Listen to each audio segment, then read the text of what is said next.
श्री मानसादेवी द्वादशनामस्तोत्र।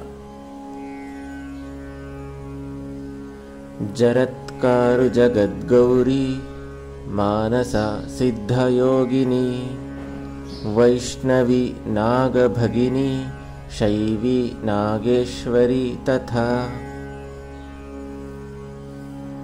जरत्कारु प्रियास्तिका माता विषहारीति च, महाज्ञानयुता चैव सा देवी विश्वपूजिता।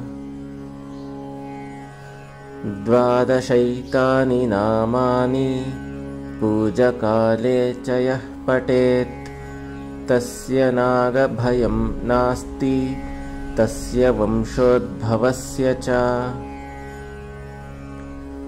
नागभीते च शयने नागग्रस्ते च मंदिरे, नागक्षते नागदुर्गे नागवेष्टितविग्रहे। इदं स्तोत्रं पठित्वा तु मुच्यते नात्र संशयः, नित्यं पठेद्यस्तु दृष्ट्वा नागवर्गः पलायते।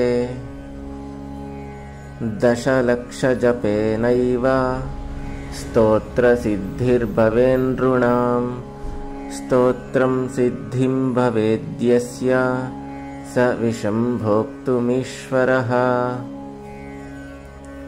नागौघं भूषणं कृत्वा स भवेन्नगवाहनः, भवेन्नागनागतल्पो महासिद्धो भवेन्नरः। इति श्री मानसादेवी द्वादशनामस्तोत्र सम्पूर्णम्।